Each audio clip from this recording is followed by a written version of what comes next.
Alhamdulillah wassalatu wassalamu ala Rasulillah nabiyina Muhammadin wa alihi wa sahbihi wa man walah.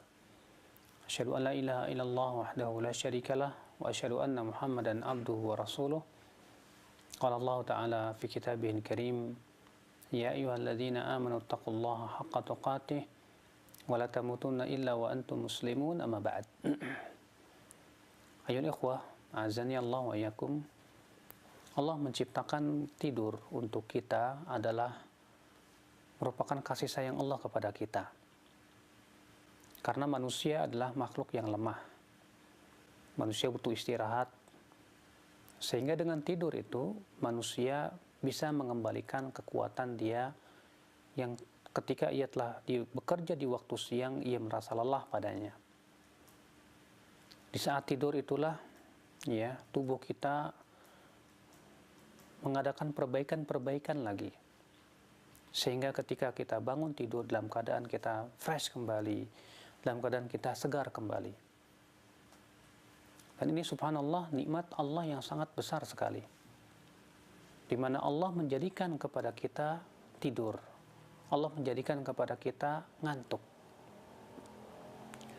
Namun tentunya nikmat tidur ini berusaha untuk kita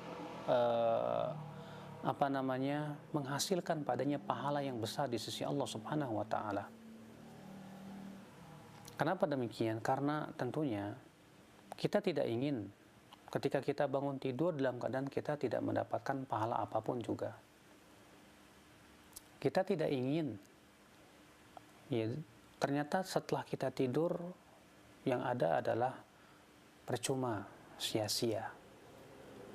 Sementara Rasulullah SAW bersabda, min husni islamil mar'i tarkuhu ma la ya'ni.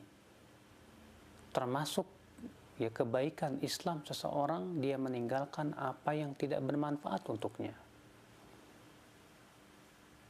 Nah, akhir Islam azani Allah, lalu bagaimana supaya tidur kita berpahala? Nah, di sini kita harus melihat bagaimana Rasulullah SAW memberikan kepada kita contoh-contoh yang baik di dalam tidur kita, sehingga tidur kita bernilai pahala yang besar di sisi Allah Subhanahu wa taala. Disebutkan dalam hadis bahwa Rasulullah SAW bersabda, man ittaja'a ala firashihi, siapa yang berbaring di atas tempat tidurnya, wa nawa an yaquma bil lail, dan dia berniat untuk bangun di waktu malam, yaitu salat tahajud, faghalabathu aynah, ternyata ia kalah oleh matanya, artinya ia tertidur, hatta asbah, sampai pagi hari, kataballahu lahu ma nawa, maka Allah tetap tuliskan untuknya niat salat tahajudnya tersebut.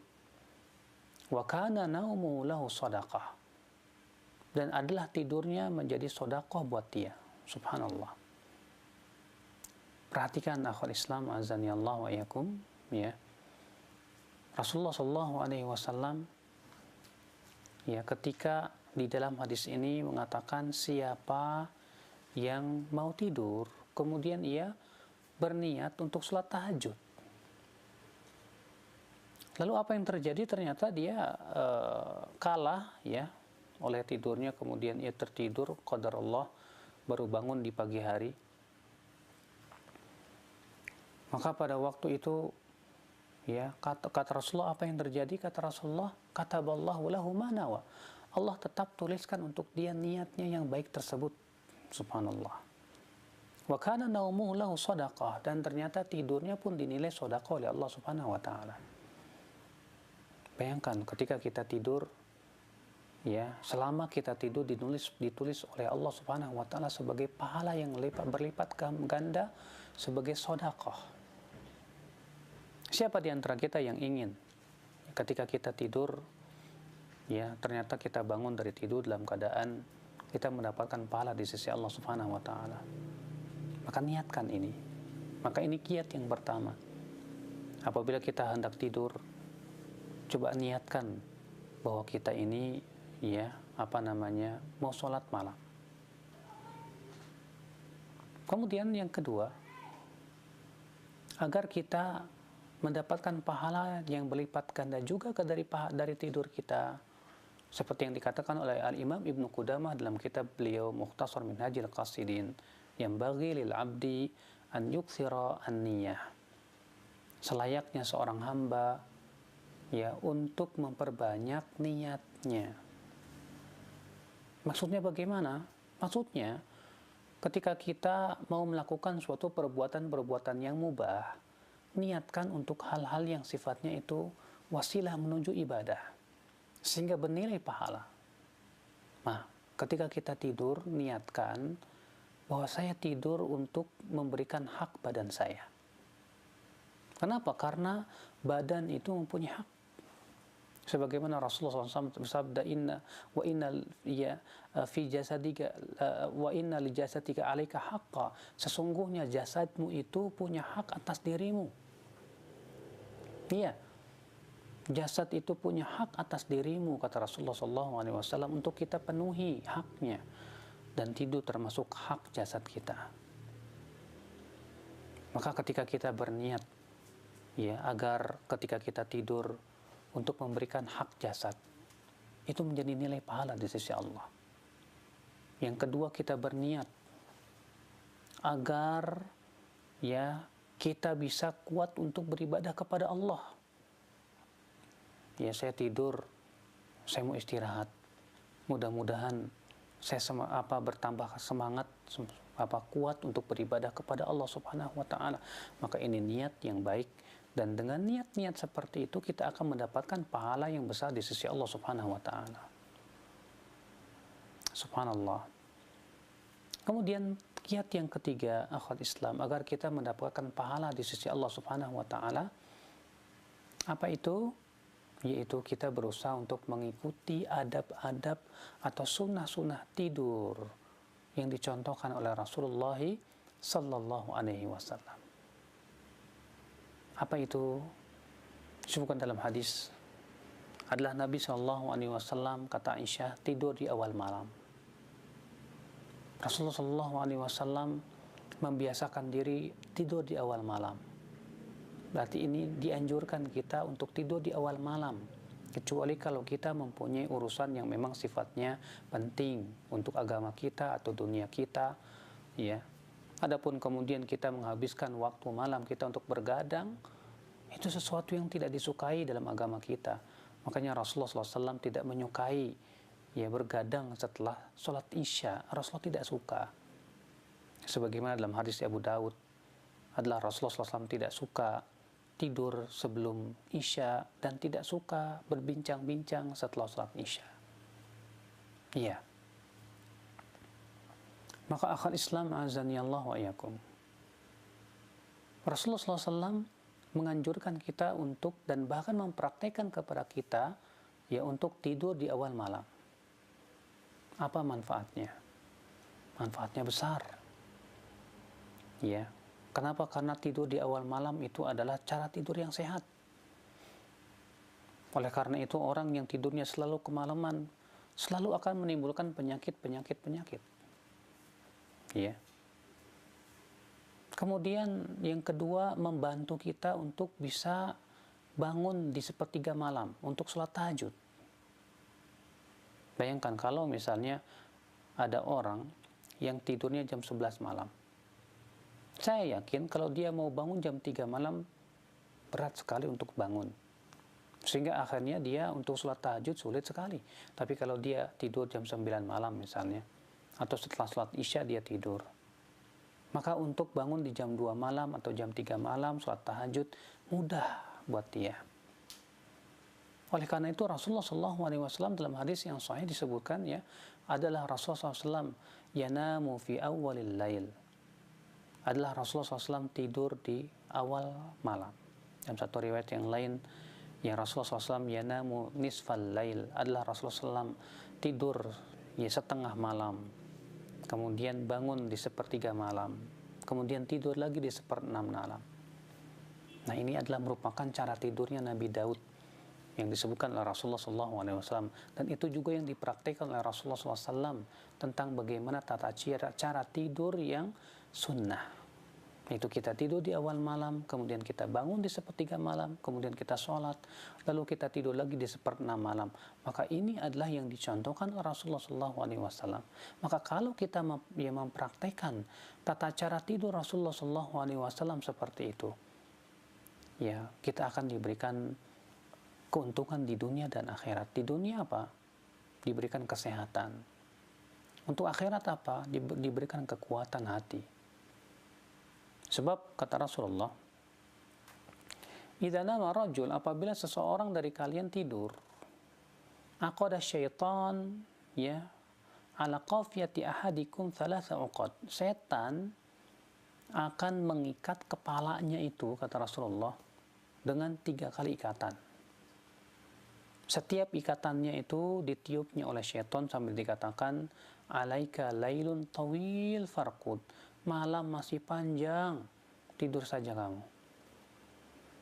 Ya, fa idza istayqadha wa dzakara Allah, kata Rasul. Kalau dia bangun tidur, kemudian dia berzikir kepada Allah, in halat uqdah, akan terlepas 1 ikatan. Apabila ia pergi berwudu, in halat uqdah, akan terlepas lagi 1 ikatan. Apabila ia sholat 2 rakaat, akan terlepas lagi 1 ikatan. Fa asbaha nasyitan thayyiban nafs. Maka di waktu pagi, ya, dia akan menjadi baik jiwanya, ya, dan dia pun semangat untuk ibadah kepada kebaikan. Kenapa? Karena kepalanya telah bebas dari ikatan-ikatan syaitan. Wa illa khabithan nafsi kaslan.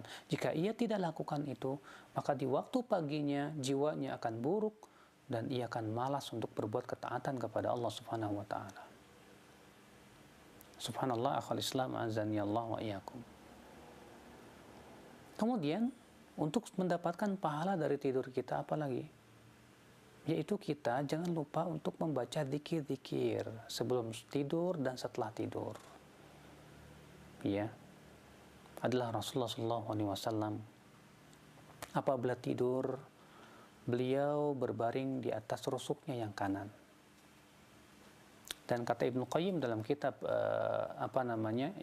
Zadul Ma'ad, bahwa tata cara tidur atau sikap tidur yang paling sehat, yang paling bagus adalah seseorang tidur di atas rusuknya yang kanan. Ya. Kenapa demikian? Karena pada waktu itu ya pergerakan jantung menjadi bebas, sehingga peredaran darah pun menjadi bebas. Berbeda ketika kita tidur di atas rusuk yang kiri, dan ini bisa berbahaya terhadap jantung, bahkan juga terhadap limpa. Bahkan sisa-sisa makanan itu akan disebutkan bahwa kata Ibnu Qayyim ya akan bisa jadi tumpah ke jantung sehingga menimbulkan berbagai macam penyakit. Tapi ketika kita tidur di atas rusuk yang kanan, itu memberikan kebebasan kepada jantung sehingga semakin membantu untuk mempelancar peredaran darah kita, dan metabolisme daripada organ-organ tubuh kita. Subhanallah, memang Rasulullah SAW pastilah berbuat dengan wahyu, bukan sebatas hawa nafsu, bimbingan dari Allah Subhanahu wa Ta'ala. Maka Rasulullah SAW tidur di atas rusuk yang kanan, dan beliau letakkan telapak tangan kanannya di atas pipinya yang kanan. Lalu beliau membaca doa-doa yang Rasulullah SAW ajarkan kepada kita. Di antaranya apa? Rasulullah SAW sebelum tidur berucap, Bismika Allahumma amutu wa ahya. Bismika, dengan namamu ya Allah, amutu, aku mati, wa ahya, dan aku hidup. Demikian pula Rasulullah SAW sebelum tidur membaca, di antara bacaannya, membaca Subhanallah 33 kali. Alhamdulillah 33 kali. Allahu Akbar 34 kali. Dan Rasulullah SAW juga menganjurkan kita untuk membaca surat Al-Kafirun. Rasulullah juga menganjurkan kita untuk membaca, yaitu kita surat ayat-ayat kursi sebelum tidur. Bahkan disebutkan dalam hadis yang sahih bahwa siapa yang membaca ayat kursi sebelum tidurnya, maka ia akan terlindung dari syaitan sampai subuh. Dalam hadis yang sahih dari Muslim, Abu Daud dan yang lainnya. Subhanallah. Iya. Dan Rasulullah SAW juga menganjurkan agar menutup doa-doa kita sebelum tidur itu dengan ucapan Allahumma aslamtu nafsi ilaik wa wajjahtu wajhi ilaik wa fawwadtu amri ilaik wa alja'tu dhahri ilaik raghbatan wa rahbatan ilaik la malja wa la manja minka illa ilaik amantu bi kitabika alladhi anzalt wa nabiyyika alladhi arsalt. Kata Rasulullah, siapa yang akhir ucapannya sebelum tidur ya doa tadi, lalu ia meninggal dunia di malam itu, maka ia mati di atas fitrah. Subhanallah. Allahumma aslamtu nafsi ilaik. Ya Allah, aku serahkan jiwaku kepada Engkau. Wa alja'tu dhahri ilaik, dan aku perlindungkan punggungku kepadamu.